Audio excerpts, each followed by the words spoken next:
Hello, and welcome to TerraNash. I'm Aiden, your narrator for tonight.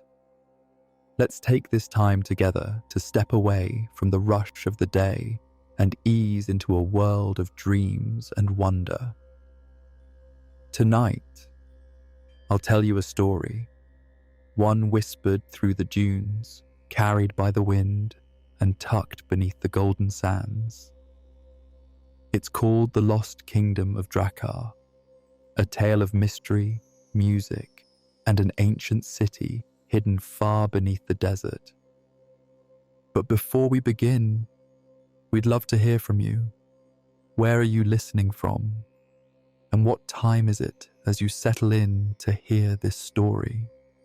Is the moon peeking through your window, or is the last light of the day still resting on the horizon? We love imagining the quiet corners of the world where our stories softly land. And if there's a kind of story you'd love to hear next, perhaps a tale of floating lanterns, a secret sea beneath the stars, or a wanderer who speaks with clouds, share it with us in the comments. Your ideas help shape this sanctuary of storytelling. If you'd like even more from us, you can visit our Patreon for early access to our library of stories, and you'll find our Spotify playlist there too. And if you've been enjoying these gentle pauses in your night, subscribing is a simple, free way to support us. It truly helps keep TerraNash a peaceful place for every dreamer who finds their way here. Now, if you haven't already, let your body settle. Maybe you're lying beneath soft covers, or curled up in a favorite chair. Let your shoulders relax. Let your breath fall gently into rhythm. There's no rush here, just quiet, just calm. Close your eyes if you'd like. Picture soft desert winds brushing across endless dunes, the sky stretched in violet and gold above. The world is hushed, the stars are waiting, and a forgotten melody hums through the sand. Let's begin.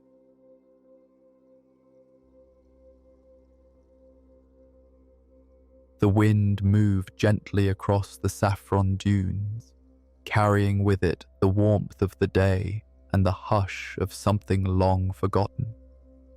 Grains of sand danced in lazy spirals, painting the air with golden dust as twilight settled over the desert. It was the kind of evening where silence feels deeper, as if the earth itself is listening.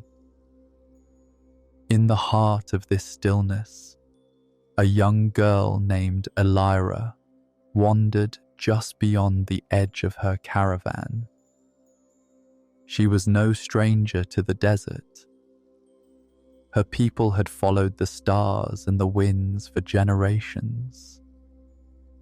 But tonight, she felt something different in the air, like a soft murmur just out of reach. It wasn't the call of the wind or the shuffle of camels. It was gentler, quieter, almost musical. Elira paused, the hem of her robes brushing over the sand. Her fingers, stained with the dust of travel, reached out instinctively toward a small ridge that shimmered oddly beneath the last light of the sun. As she brushed the sand away, something cool and smooth met her touch. A carved stone buried deep, with strange symbols etched into its surface. It pulsed faintly beneath her palm. Startled but not afraid, Elira knelt closer. Her breath slowed. The air felt heavy, but not in an ominous way. It was the kind of heaviness that comes before a revelation, before an old truth rises to the surface. She pressed her ear to the stone. Nothing. Then a whisper, so faint she almost mistook it for her imagination. A language she didn't understand, spoken in a rhythm that felt older than the dunes themselves. Alira, a voice called from the caravan, her uncle's, carried on the wind. She looked back toward the flickering lanterns and the soft outline of tents, but her fingers lingered on the stone. Whatever lay beneath the sand had waited a very long time. And now, for reasons she couldn't yet explain, it had chosen to speak. She covered the stone once more, gently smoothing the sand over it with reverence. She would return. Tomorrow, perhaps. Or the next quiet evening when the stars blinked wide and the desert hushed again. That night, as Alira lay wrapped in her blanket beneath the open sky, the whisper returned. Not from the stone this time, but from her dreams. A melody threaded with wind and time, echoing through the corridors of something ancient. The name came with it, Drakar. And far beneath the sand, something stirred. The next morning arrived with the soft rustling of canvas and the scent of spiced tea drifting through the early desert air. Alira awoke before the sun had fully lifted itself over the dunes, the dream from the night before still lingering in the edges of her thoughts. The name, Drakar, echoed gently in her mind, not loud, not urgent, but constant, like the slow beat of a drum beneath the surface of the world. She dressed quietly and stepped outside her tent, the sky painted in pastel shades of pink and gold. Her uncle, Harun, was already tending to their camels, murmuring to them in the low tones of someone who knew the desert's rhythm well. He looked up as she approached, his eyes crinkling with warmth. "Couldn't sleep?" he asked, handing her a cup of warm tea. Alira shook her head softly. "I heard something last night. Felt something." Harun didn't laugh. He was a man who believed in stories, who listened when the wind shifted, or when a child said they'd seen shapes in the stars. He waited, sipping his tea, until she told him about the stone, the symbols, the whisper.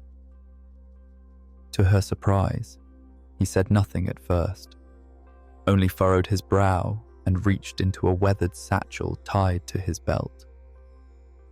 From it, he pulled a small, rolled parchment, sealed with a bit of faded blue wax.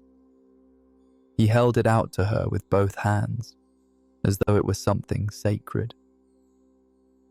"I found this many years ago," he said, "buried in the sand during a storm, far from any caravan path. I've kept it, though I never understood it fully. Perhaps it waited for you." Alira unrolled the parchment slowly. It was old, crackled at the edges and soft with age. Symbols, not unlike the ones she'd seen on the buried stone, lined its surface.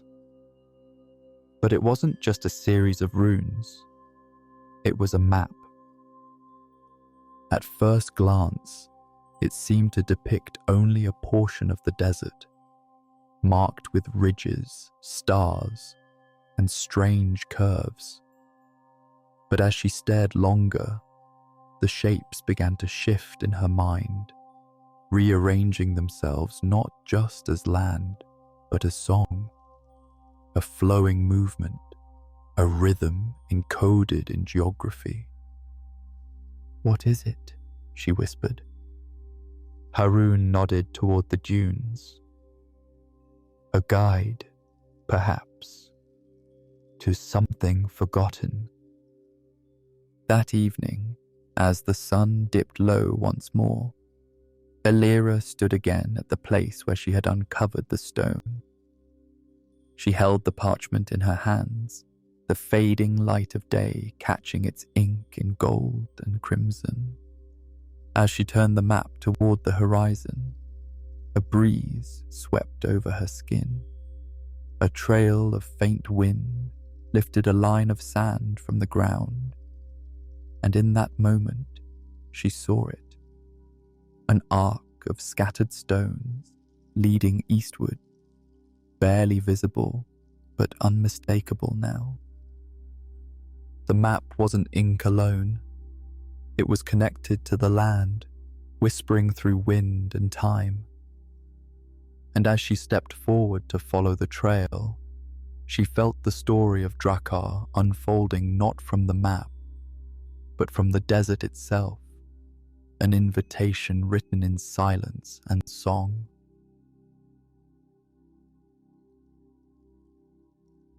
The path the map revealed was not one trodden by travelers or carved by trade.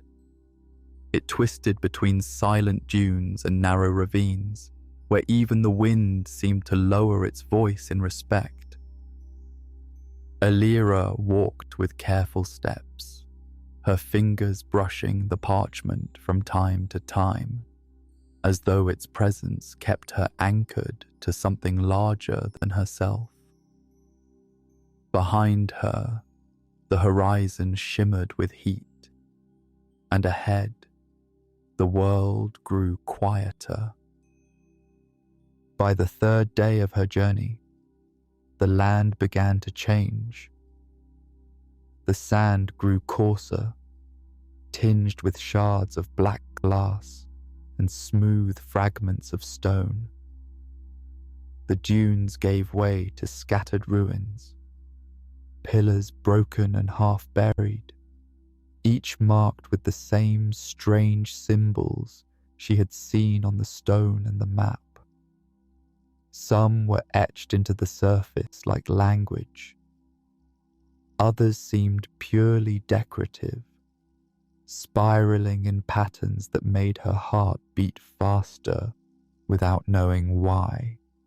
She stopped before one particularly tall column, its surface cracked but still standing.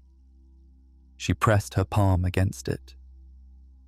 It was warm beneath her touch, not from the sun alone, but from something within. A low hum began to rise in her ears, soft and deep like the beginning of a melody. The sound didn't come from the air, but from the stone itself, an ancient echo repeating across time. As she closed her eyes, the hum formed into tones, familiar now. She could almost hear voices layered within, not speaking words, but singing something old and solemn. And then she saw them, not with her eyes, but behind her closed lids.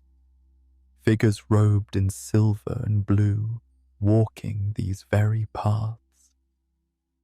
They bore torches of pale fire and moved in silence, as though listening for something beneath the earth.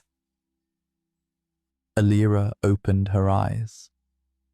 The vision vanished, but the feeling remained. Drakar had once been here, alive, breathing, singing. That evening, She camped beside the remains of what looked like an ancient gate, its arch mostly collapsed but still suggesting grandeur. She lit a small lantern and placed it beside her. The desert was vast, and the stars blinked above in quiet sympathy. As she ate a bit of dried fruit and flatbread, she noticed her cat, Mira, pawing gently at the ground beside the arch. Curious, Elira knelt to see what had caught Mira's attention. There, beneath a thin veil of sand, was a carving, a symbol she had not seen before, a spiral with a line running through it, glowing faintly as her fingers traced it. The hum returned, soft and rhythmic. Suddenly, the lantern flickered and dimmed, not from wind, not from lack of oil, just dimmed, as though something had leaned in close to look, then stepped away. Elira sat very still, not frightened. The air was calm, and Mira settled beside her, unbothered. But in her heart, something stirred. A knowing. This place still remembered. She rolled out her blanket and lay back, eyes fixed on the stars above. The wind had fallen still. The world had paused. And as her breath slowed and sleep came, she heard it again. The hum, like a lullaby sung by the stones, welcoming her into dreams shaped by memories not her own.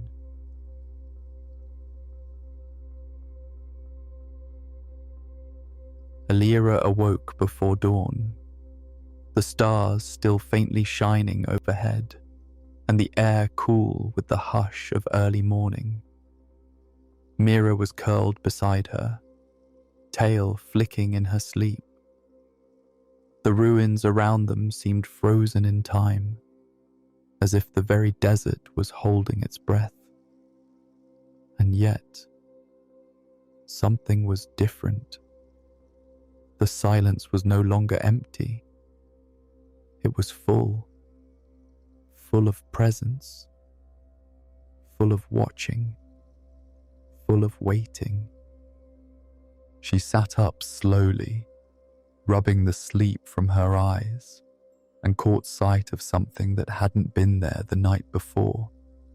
Just beyond the broken arch stood a figure, unmoving, tall, and cloaked in layers of fabric the color of dusk.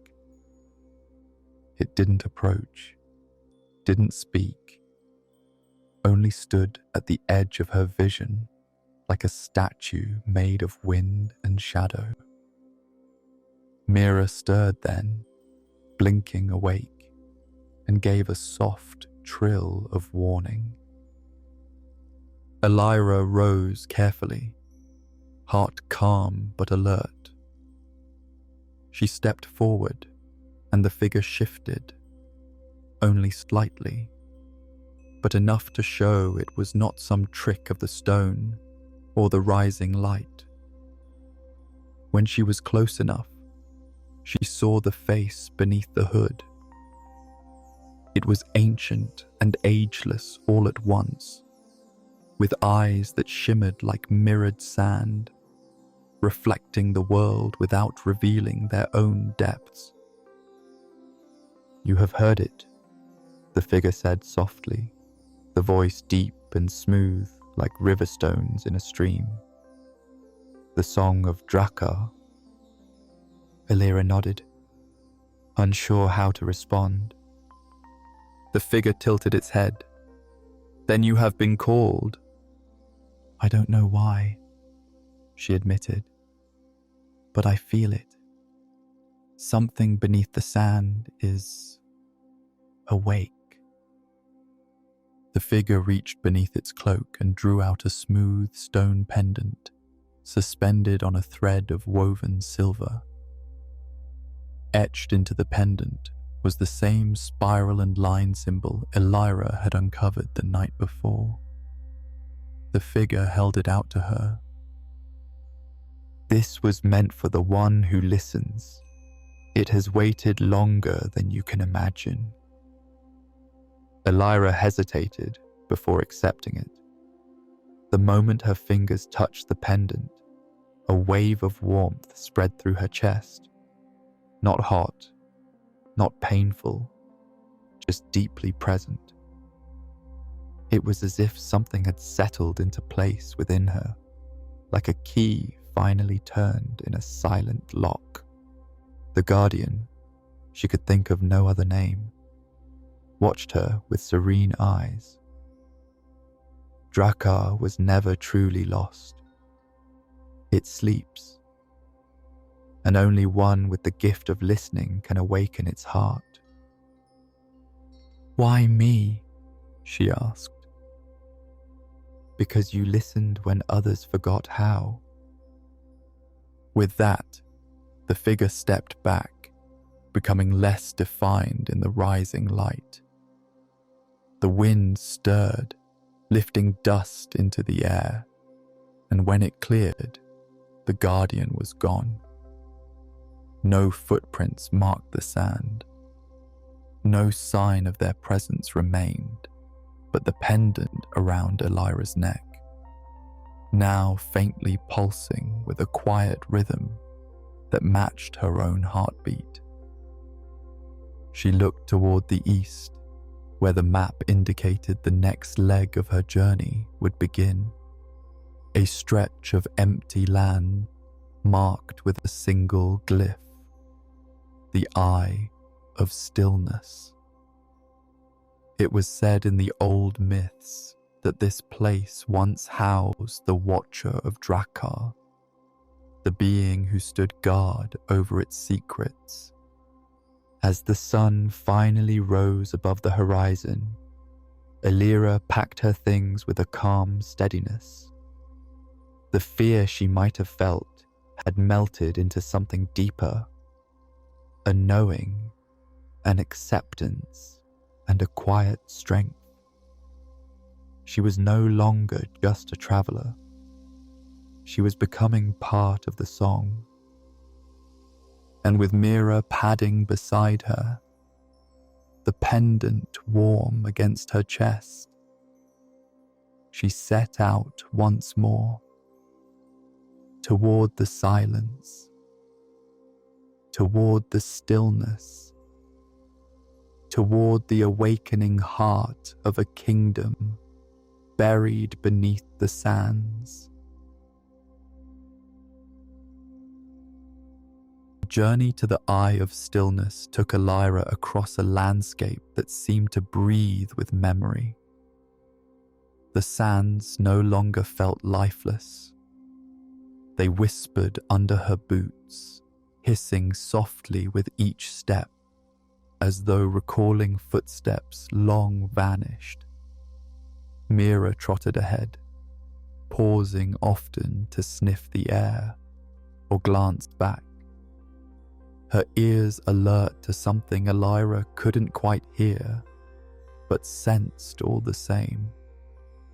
The pendant around her neck throbbed gently with warmth, as if it too were guiding her. The map had marked the eye with only a simple glyph, but as she reached the region it pointed to, the land changed once more.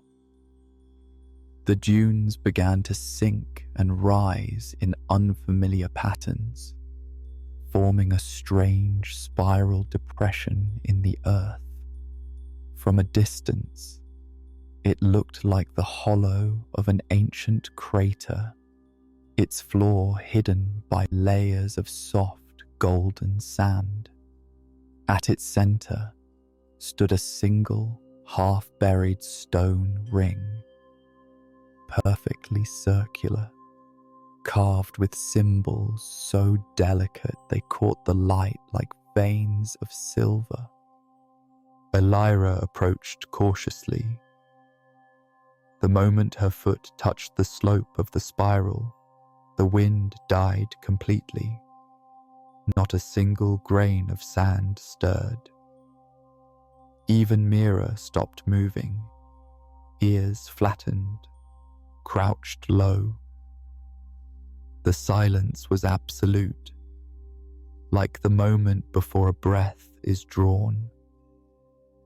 She descended slowly, each step muffled by the sand. As she neared the ring, the pendant grew warmer, and the hum returned, not just in her ears now, but in her chest, in the soles of her feet, in the air itself. It wasn't music, it was presence, watching, listening. The ring pulsed once with a faint blue light. Elira stepped inside it. The world tilted, not physically, but in her mind. The heat of the sun, the weight of her body, the soft pressure of her clothes, everything faded. She was standing on something vast and unseen. The sand beneath her became translucent, and below it, she saw it. Drakar, a city not made of stone alone, but of light and song and memory. Towers spiraled with impossible grace. Bridges floated without supports, and at its center, a great dome thrummed with life, like a heartbeat. But it was silent, dormant, waiting. She saw the people too, fleeting visions of them walking streets that no longer existed above ground, their forms blurred like smoke in sunlight. They carried purpose, joy, sorrow. They lived, they listened, until something silenced them. A sudden wind broke her vision. The ring dimmed, and the ground was solid again beneath her. Elira staggered slightly, breath caught in her throat. Mira meowed softly from the edge of the ring, concern in her voice. Elira reached for her companion, kneeling in the sand, and steadied herself. Then she saw it, etched newly in the center of the ring. A mark that hadn't been there before. A door, drawn with perfect symmetry. No handle, no hinges. Just the image of an entrance. And beside it, carved into the sand as if by invisible fingers, a line of words in the ancient tongue. Yet she understood them as clearly as if they were her own. To open the gate, you must first remember the silence within. Elira ran her fingers across the symbol, thoughtful. The city wasn't simply lost beneath sand. It was hidden behind silence itself. And to reach it, she had to learn how to listen, not with ears, but with her whole being. Night fell soon after. She made her camp at the edge of the spiral, heart still full of the vision. That evening, she did not light a fire. She sat in stillness, with Mira pressed against her side, letting the hush of the desert settle over her. The stars blinked into view. The wind returned, slow and steady, and in the deep quiet, she began to feel something shift, not out there, but within her. The silence was not empty, it was sacred, and somewhere in that silence, Drakar waited.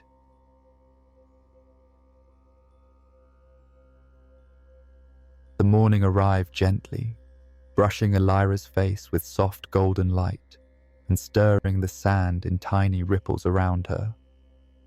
Mira was already awake, perched atop a stone watching the horizon, where a faint shimmer distorted the air like a veil of heat. Elira sat up slowly, her thoughts still clinging to the vision of Drakar, the luminous city beneath the dunes, so close and yet unreachable. She touched the pendant at her neck. Its warmth had settled into a steady pulse, like the slow rhythm of breath. She had come to understand it wasn't merely a relic, but a vessel of memory. Each time she truly listened, something ancient responded, not just around her, but through her. Today, she followed the wind. It moved differently now, weaving through the dunes like a whispering guide, carrying with it faint fragments of sound, snatches of forgotten melodies, voices calling in languages she didn't recognize, and the rhythmic rustle of something shifting just beneath the sand. Not threatening, not loud, just present. She let the wind lead, Mira at her side, until she came upon a small rise marked by standing stones, 7 in total, arranged in a crescent. Each stone bore a different sigil, weathered by time but still glowing faintly with residual energy. As she approached, the air around the stones began to hum, just at the edge of hearing. Elira closed her eyes and let her breath slow. She listened. At first there was nothing. Then, beneath the hush of wind and the thrum of the pendant, she began to hear voices, not from outside, but within the stones. Echoes of people long gone, children laughing, elders chanting, a woman singing to the stars in a language that felt like a lullaby from another world. She stepped into the center of the crescent and let the sounds fill her. One voice rose above the rest, gentle, familiar. Elira. She gasped softly. The voice was her mother's. Not a memory, not an echo, a true voice woven into the very wind. "You are close, my love," Drakar remembers. Tears welled in her eyes, but she remained still, letting the emotion pass through her like the breeze. "Do not fear what sleeps," the voice continued. "Its silence is not absence. It is waiting. Waiting for one who listens not with ears, but with heart." The wind stirred, swirling around her in a gentle circle. The stones responded with a faint glow, and the sigils shimmered like stars in water. A small depression opened at the foot of the central stone, revealing an object half buried in sand. She reached down and uncovered it. A round mirror, framed in bronze, with fine etchings that matched the spiral on her pendant. When she looked into it, she did not see her reflection. Instead, she saw the city again, but this time from the inside. She stood within its glowing corridors, surrounded by drifting lights that moved with her, and in the heart of the city, she saw the source, a crystal pulsing with gentle energy, wrapped in golden roots of light. It was alive, but flickering, like a star nearing the edge of memory. Then the image faded. She was once more in the desert, the mirror now cool and silent in her hands. She knew what she had to do. She turned to Mira, her voice a whisper. The wind carries memory. If we follow it, it will take us to the city's heart. They rested at the stones until dusk. That night, Elira recorded what she had seen in her journal by firelight, tracing the symbol of the source onto the page. She didn't fully understand it yet, but she trusted the path would unfold. She had been chosen not for her strength or knowledge, but for her willingness to hear what others could not. And so, beneath a sky of silver stars and the steady rustle of wind, Elira and Mira continued their journey. Toward the center of silence, toward the heart of Drakar, where the source waited to awaken.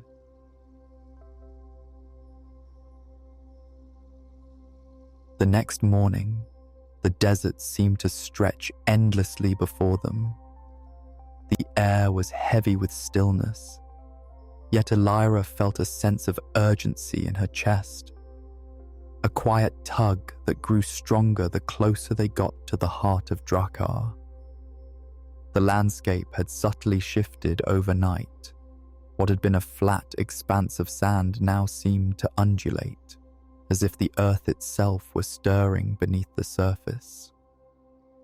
Mira trotted ahead, her tail flicking nervously, and Elira couldn't help but feel a quiet unease settle in her bones. They came across another marker just before noon, an archway of weathered stone, half buried by sand, with more symbols carved into its pillars. This one was different from the stones they had encountered before. The markings were swirling, spiraling in on themselves like a whirlpool. There was something hypnotic about the way they moved, like the markings were alive, shifting as she looked at them.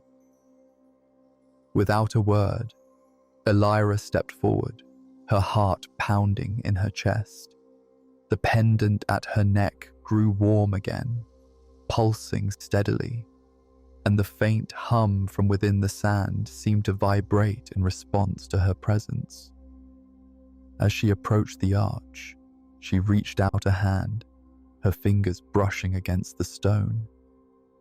Immediately, the symbols began to glow, a soft golden light emanating from within them. The ground beneath her feet shifted, a deep rumble in the earth.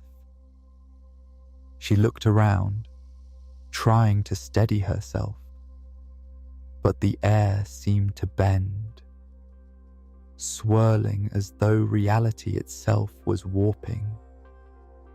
And then, from the center of the arch, a soft glow emerged, forming into a doorway, a portal suspended in the air. It was not a typical entrance, but rather a swirling vortex of light, beckoning her forward. She didn't hesitate. Taking a deep breath, Elira stepped through the portal, Mira close behind her.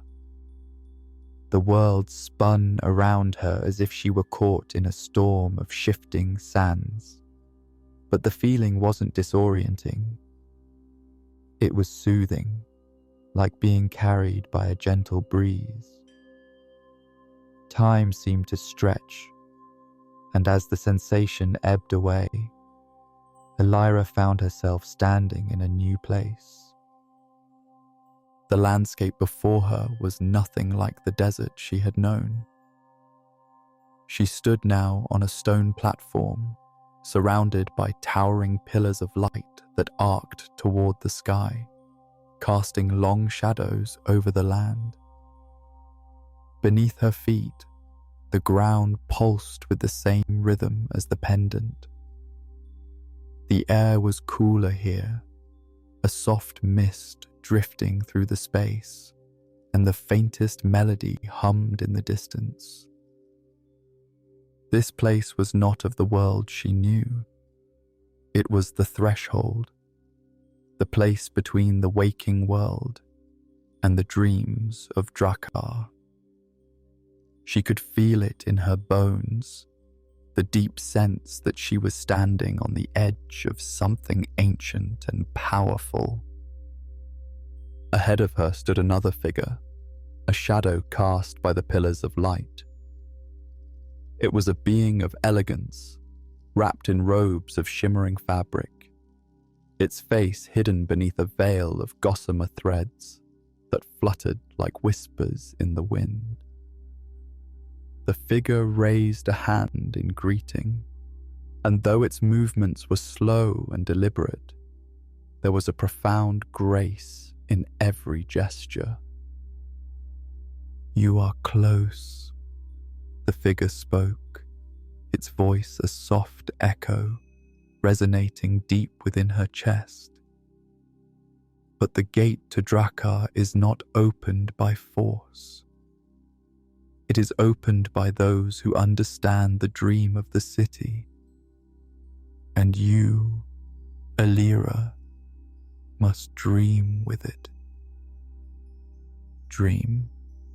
Elira asked, her voice soft but steady. "How can I dream if I do not know what to dream?" The figure stepped closer, and the mist around them shifted like a veil being pulled back. In the distance, Elira saw images flickering, fragments of memory, visions of Drakar as it once was. She saw the people of the city, their faces filled with wonder as they danced beneath the stars.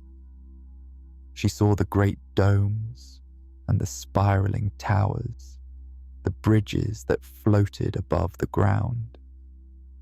She saw the source, the crystal at the heart of the city, glowing with life.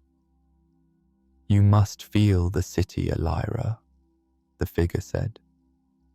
"Drakar is a dream, an echo that has been kept alive in the hearts of those who remember. You are here because you are the one who can awaken it." Elira stood still, letting the visions wash over her. She could feel the weight of the city's memories pressing in on her, but they did not feel heavy. They felt like the soft pull of a tide, drawing her closer to something she had long been searching for. The source, the heart of Drakar. "Focus on the dream," the figure continued. "Feel the pulse beneath the earth. Feel the heart of the city, and when you do, the gate will open." Elira closed her eyes, letting the quiet pulse of the earth guide her. She breathed deeply, feeling the rhythm of the land beneath her feet. She imagined Drakar, the city not as it was, but as it could be again. The laughter of children, the light of the stars, the sound of the source as it thrummed with life. She felt it all, a deep connection that flowed through her like a river, steady and eternal. And then, in the silence that followed, something shifted. The air around her shimmered, and the ground beneath her feet trembled slightly. The mist thickened, swirling around her like a soft fog, and in the distance, the glowing pillars of light began to hum, vibrating with energy. A doorway appeared before her, made of the same light as the pillars. It was not a physical door, but a doorway in the fabric of space itself, a threshold between this place and the heart of Drakar. The gate was open. The figure stood behind her, watching her with quiet approval. "You are ready." Elira took a step forward, Mira beside her. The journey to the heart of Drakar had begun.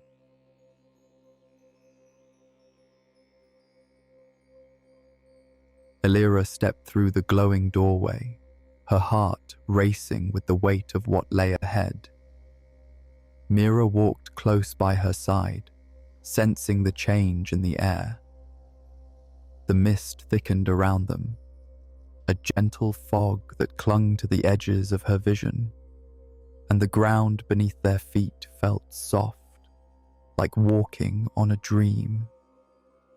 As she passed through the threshold, the world shifted again, but this time it was different. There was no longer the constant hum of the desert winds, no distant howling of the sandstorms. Everything was still, peaceful, almost suspended in time. Ahead of them, the city of Drakar began to take shape. But it was not as she had expected. It was not the grand, shining metropolis she had envisioned from the glimpses in her dreams. Instead, Drakar appeared as if caught between moments, an ancient city half forgotten, frozen in the instant before its final breath.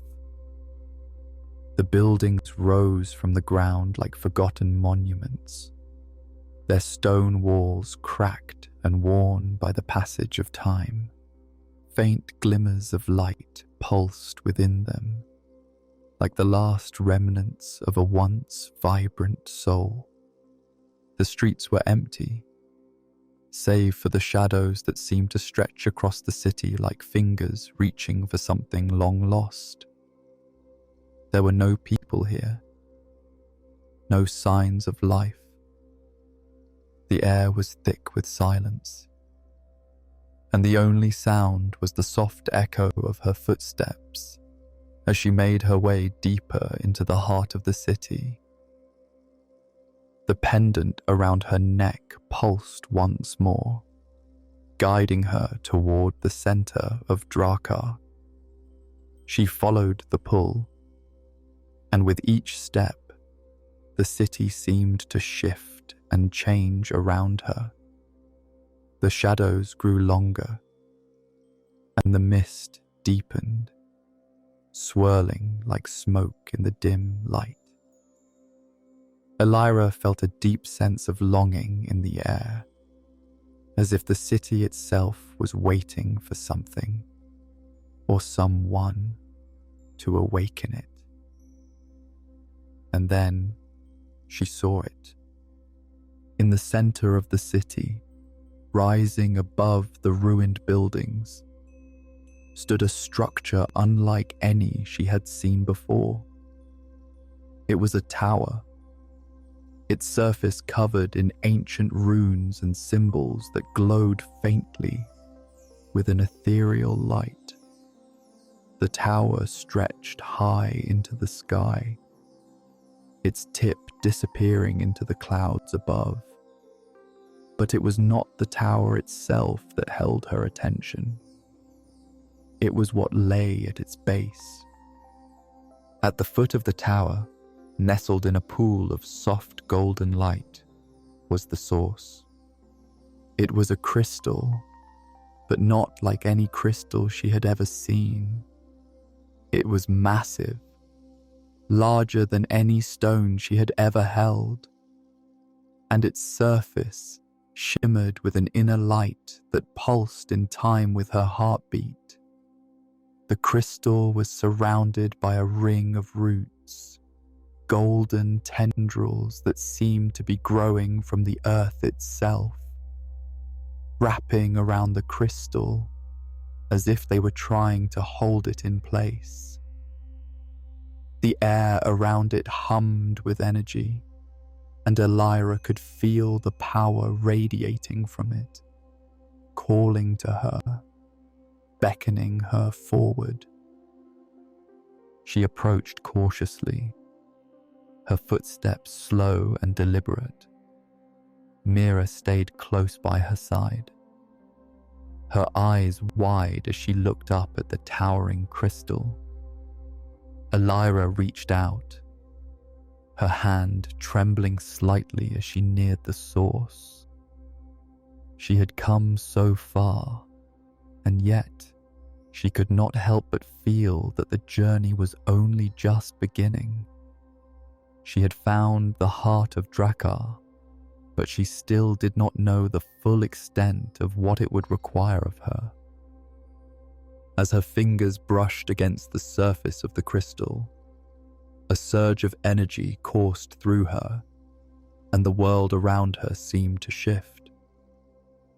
The ground beneath her feet trembled, and the golden tendrils of the roots tightened around the crystal, pulling it deeper into the earth. A low, resonating hum filled the air, and Elira's vision blurred for a moment. When the world cleared, she was no longer standing in the ruins of Drakar. Instead, she was surrounded by a vast, open space, a landscape bathed in soft twilight. The sky above was a swirl of colors, lavenders, golds, and blues blending together like a painting. The earth beneath her was smooth, like glass, stretching out as far as the eye could see. It felt like she was standing on the edge of a dream, a place that existed outside of time. And there, before her, stood a figure. The figure was tall and regal, draped in flowing robes that shimmered with the same light as the crystal. Their face was obscured by a veil of light, but Elira could sense the figure's gaze upon her, as if they had been waiting for her arrival for an eternity. "You have found the heart of Drakar," the figure said, their voice soft, but carrying an undeniable power. "But the heart of the city is not simply a thing to be found. It is a force to be understood." Elira stood still, her heart pounding in her chest. "What is it? What does it want from me?" The figure stepped closer, their presence overwhelming in its quiet strength. "The source is a reflection of all that is, life, death, and everything in between. It is the lifeblood of Drakar, and it has been waiting for one who can hear its call, one who can understand its true purpose. You are that one, Elira." The figure raised a hand, and the sky above shifted, the colors swirling and changing as if they were alive. "But to awaken the source, you must make a choice. You must decide whether you are willing to carry the weight of this power, to bear the burden of Drakar's legacy. For once it is awakened, it will change everything." Elira swallowed, her mind racing. She had come so far, and yet she was not certain she was ready for the responsibility that came with this power. But as she looked at the crystal, and the way its light seemed to pulse in time with her own heart, she knew that there was no turning back. "I am ready," she said softly, her voice steady despite the uncertainty swirling within her. The figure nodded, their expression hidden beneath the veil of light. "Then it is time." With a final wave of their hand, the figure disappeared, and Elira was once again standing before the source. The crystal pulsed brightly, its light washing over her like a flood, and for a moment, she felt as if she were floating, weightless, drifting through time and space. The golden roots around the crystal began to stir, their tendrils stretching toward her, and the hum of energy grew louder, vibrating through her very being. She closed her eyes, her heart opening to the power of the source. In that moment, she understood. Drakar had not been lost. It had only been waiting for her. The city, the crystal, the source, they were all part of her now, and she was part of them. Together, they would awaken, and the world would change.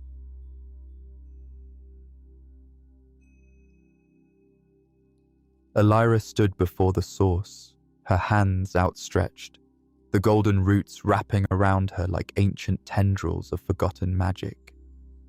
The hum of energy was now a steady pulse, rhythmic and powerful, flowing through her veins like liquid fire. She could feel it, deep within her, the essence of the city, of Drakar itself, waking after centuries of slumber. The earth beneath her feet trembled, the sky above darkened, and the very air crackled with the energy of what was to come. As the light from the source intensified, her mind swirled with visions. The city of Drakar, once grand and alive, now buried beneath the sands, unfolded in her mind's eye. She saw the grand halls, the towering spires, the bustling streets filled with people, those who had lived, loved, and dreamed within the walls of the kingdom.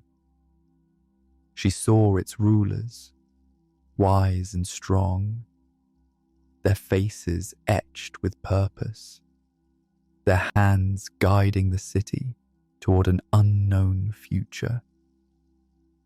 But she also saw the darkness that had come, the forces that had torn Drakar apart, that had buried its heart deep within the earth. And in the heart of it all, she saw herself. The source was hers to awaken, but it was not simply a gift. It was a responsibility, one that would carry the weight of Drakar's past, present, and future. The visions were no longer just images. They were pieces of her own fate, intertwining with that of the city. She felt the deep yearning of Drakar's people, the desire to rise again, to reclaim their power and their place in the world. Elira could feel their whispers, faint at first, like the rustling of dry leaves in the wind. But as the light from the source flared brighter, The whispers grew louder, more insistent. She understood now. The people of Drakar had not truly vanished. They had been waiting, trapped in the very core of the city, their spirits bound to the crystal, their memories scattered like dust in the winds of time. And now, as the crystal pulsed with life, so too did their spirits stir. But there was something more, something hidden beneath the surface. A darkness, a presence that had always lingered in the shadows, waiting for the moment when the source would awaken. Elira felt a cold shiver run down her spine as the presence grew stronger, more oppressive. It was a force that had once ruled Drakar, one that had been sealed away with the fall of the city. The source, it seemed, held not only the power to heal, but also the potential for destruction. And it was waiting for her to choose. Her pulse quickened, and for a moment, doubt crept into her heart. Was she truly ready for this? Could she bear the weight of Drakar's legacy, both its light and its shadow? She had come so far, but the journey was far from over. The people of Drakar had entrusted her with their hopes and dreams, but they had also entrusted her with their darkest fears. Mira, ever at her side, nudged her gently, a silent reminder of the bond they shared. The dragoness, who had guided her to this point, stood firm, her amber eyes reflecting the same inner turmoil that churned within Elira. They were in this together. Whatever the future held, they would face it as one. Taking a deep breath, Elira closed her eyes and let the power of the source wash over her once more. She focused on the warmth, on the light that radiated from the crystal, and allowed it to fill her from the inside out. She felt the connection between herself and the city deepen, the spirits of Drakar intertwining with her own. She could hear them more clearly now. Whispers of hope, of dreams, of an ancient love for the land that had sustained them for so long. The energy surged once more, and she knew what she had to do. She had to accept both the light and the shadow. She had to embrace all that Drakar was and all that it had been. Only then could she awaken the city in its truest form. And only then could she unlock the power that lay within the source. With her eyes still closed, Elira placed her hands firmly on the surface of the crystal, feeling the warmth beneath her palms. The light flared, and the energy around her intensified, surging through her body in a wave of overwhelming force. For a moment, it felt as if she were being torn apart, the weight of the city's history and its future pressing down on her. But then, she felt a calmness, a stillness, settling over her like a gentle tide. She understood now. Drakar's true power was not in its grandeur, its wealth, or its might. It was in the hearts of its people, their dreams, their desires, their shared history. The source was not a weapon to be wielded. It was a connection, a bridge between the past and the present, between the living and the dead. It was a force of unity, not destruction. As the last of the light faded, Alira felt the tremors of the earth subside. The city of Drakar, once silent and buried beneath the sands, had begun to stir. The roots that had once held the source tight in place now loosened, their tendrils retreating into the earth, leaving the crystal standing tall and proud at the heart of the city. The buildings around her began to shimmer, their cracked walls repairing themselves, the ruins transforming into something beautiful and alive once again. Drakar was waking, not as a ghost of the past, but as a living, breathing entity. Alira opened her eyes, and before her stood the city, restored and vibrant, bathed in the soft glow of twilight. The streets that had once been empty now hummed with life, and in the distance, she could see the figures of the people of Drakar, their spirits now free, walking among the ruins and the gardens that were blooming in the light of the source. They were not just shadows anymore. They were real, tangible, and they were looking at her with gratitude and awe. A voice echoed through her mind, soft but clear, the voice of the people of Drakar. "Thank you, Alira. You have freed us. You have awakened our home." Tears welled in Alira's eyes as she took in the sight before her. The city was no longer lost. It was home once more, and it was alive with possibility. She had chosen the light and the shadow, and in doing so, had awakened Drakar's heart, bringing it back to the world. And as the people of Drakar gathered around her, she knew that her journey had just begun. There was still much to be done, much to rebuild, but for the first time since she had arrived, Alira felt a deep sense of peace. She was no longer just a traveler. She was a part of Drakar's story, a part of its future. And together, they would rise again.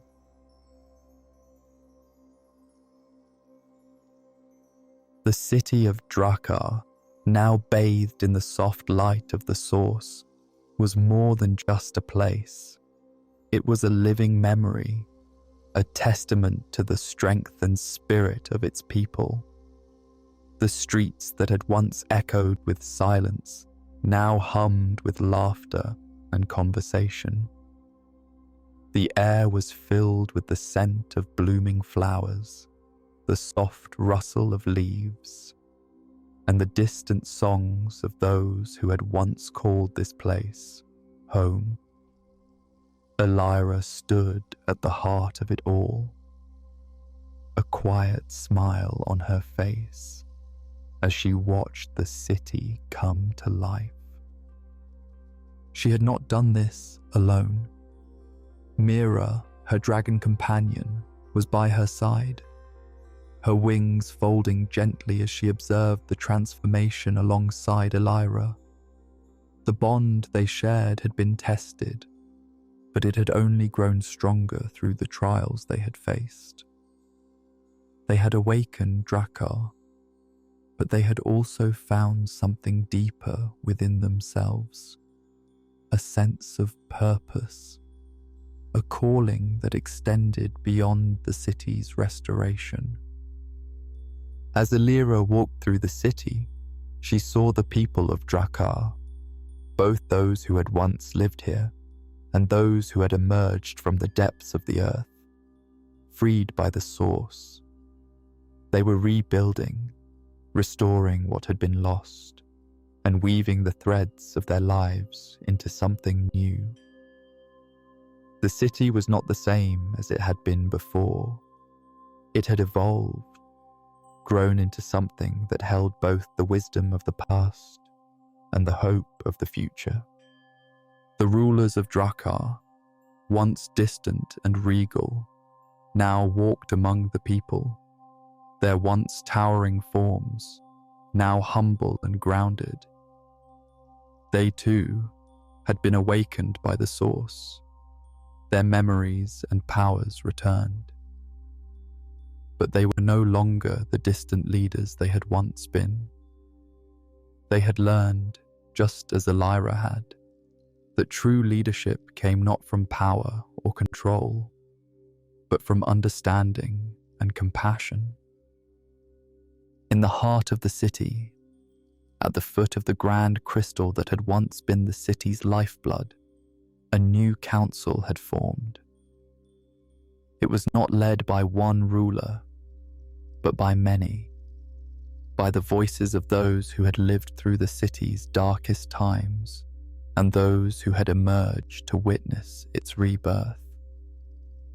Elira had been invited to join this council, not as a ruler, but as a guide, a reminder of the choices they had made and the path they had taken together. And yet, as much as she had helped restore Drakar, Elira knew that her journey was not yet over. The awakening of Drakar was only the beginning. The world beyond the city had changed during its long sleep, and Drakar would have to find its place in this new world. There were other kingdoms, other cultures, and other forces at play. Drakar could not remain isolated any longer. Elira felt a gentle tug at her heart as she stood before the crystal, the source of the city's power. She had been its guardian, its awakener, but she could not stay forever. There was still much to learn, still so many mysteries left to uncover. She had unlocked the city's heart, but there were other hearts out there, waiting to be discovered. And so, with a deep breath, she knew what she had to do. She turned to Mira, her loyal companion, and nodded. Together, they had come far, but now they would go further. The journey ahead was unknown, but Elira was no longer afraid. She had learned that true strength came not from power, but from understanding, from the willingness to face the unknown with an open heart. As the sun set behind the newly restored spires of Drakar, casting a golden glow over the city, Elira took one last look at the people she had helped awaken, the home she had helped restore. She could feel their gratitude, their hopes, and their dreams. And in that moment, she realized that Drakar was not just a city, it was a part of her, just as she was a part of it. She smiled, knowing that the legacy of Drakar would live on, not just in the city's walls or its people, but in the hearts of all who believed in its story. It was a legacy of resilience, of love, and of hope, one that would carry on for generations to come. With Mira by her side, Elira stepped forward, ready to face whatever the future held. Together, they would continue their journey, knowing that the legacy of Drakar would never be lost again. It was a story that had just begun, and they were its next chapter. As they walked toward the horizon, the soft whispers of the past echoed in the wind, and Elira felt a sense of peace settle over her. The Lost Kingdom of Drakar had been found. Its story had been told, and now it was time to write the next one.